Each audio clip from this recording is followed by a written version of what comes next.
شكرا لك ربي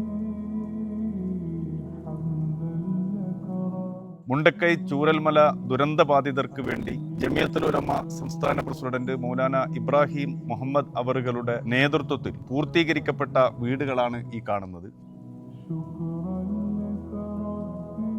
ഈ 11 വീടുകൾ ദുരന്തബാധിതർക്കായി ഈ 20-ാം തീയതി തുറന്നു കൊടുക്കുകയും ജനപ്രതിനിധികളുടെ സാന്നിധ്യത്തിൽ, ജമിയത്തിന്റെ അഖിലേന്ത്യാ സാരഥികളുടെ സാന്നിധ്യത്തിൽ, മുണ്ടക്കൈയിലെ അതുപോലെ ചൂരൽമലയിലെ മുഴുവൻ ജനാവലിയുടെയും സാന്നിധ്യത്തിൽ 11 കുടുംബങ്ങൾക്കായി തുറന്നു കൊടുക്കുകയാണ്. അതിമനോഹരമായ ചടങ്ങിന്റെ സ്വാഗത സംഘം ചെയർമാനാണ് പ്രിയപ്പെട്ട യഹിയാക്ക നിങ്ങളോട് സംസാരിക്കും. പ്രിയമുള്ളവരെ, നമ്മൾ ഈ വീട് കൊടുക്കുന്നത് സർക്കാരിന്റെ ഗുണഭോക്ത ലിസ്റ്റിൽ പെടാത്ത കുടുംബാംഗങ്ങൾക്കാണ്. 100% അർഹതപ്പെട്ടിട്ടുള്ള ഒരുപാട് കുടുംബങ്ങൾക്ക് സർക്കാർ ലിസ്റ്റിൽ ഉൾപ്പെടാൻ വേണ്ടി സാധിച്ചിട്ടില്ല. സാങ്കേതികമായ കാരണങ്ങളാൽ പുറത്തു പോയിട്ടുള്ള അത്തരത്തിലുള്ള കുടുംബങ്ങൾക്കാണ് ജമിയത്തുൽ ഉലമ ഹിന്ദ് വീടുകൾ നൽകുന്നത്. 100% അർഹതപ്പെട്ട കുടുംബങ്ങളാണ് ജമിയത്തുൽ ഉലമയുടെ ഗുണഭോക്ത ലിസ്റ്റിൽ ഉൾപ്പെട്ടിട്ടുള്ളത്.